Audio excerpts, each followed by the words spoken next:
जब कोविड जैसी महामारी आती है तो भारत विश्व को परिवार मानकर वैक्सीन उपलब्ध करवाता है।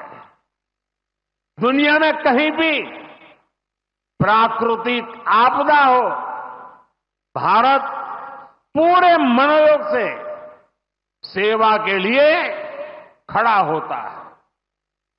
अभी आपने कल ही देखा है, म्यांमार में इतना बड़ा भूकंप आया है।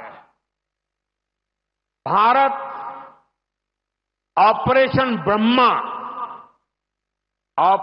ब्रह्मा के तहत वहां के लोगों की मदद के लिए सबसे पहले पहुंच गया है। जब तुर्की में भूकंप आया, जब नेपाल में भूकंप आया, जब मालदीव्स में पानी का संकट आया, भारत ने मदद करने में घड़ी भर की भी देर नहीं की। युद्ध जैसे हालातों में हम दूसरे देशों से नागरिकों को भी सुरक्षित निकाल करके लाते हैं।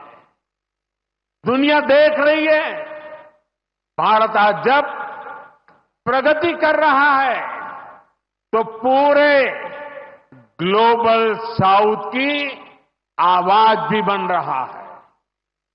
विश्व बंधु की ये भावना हमारे ही संस्कारों का विस्तार है।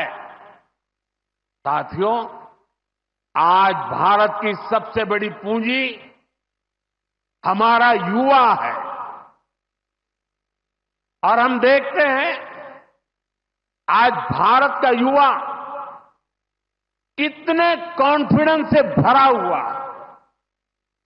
उसकी रिस्क टेकिंग कैपेसिटी पहले के मुकाबले कई गुना बढ़ गई है। वो नए नए इनोवेशन कर रहा है, स्टार्टअप्स की दुनिया में अपना परचम लहरा रहा है।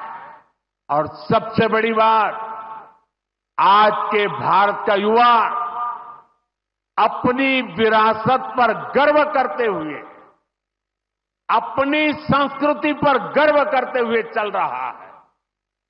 अभी हमने प्रयागराज महाकुंभ में देखा, आज की युवा पीढ़ी लाखों करोड़ों की संख्या में महाकुंभ में पहुंची और इस सनातन परंपरा से जुड़कर गौरव से भर उठी।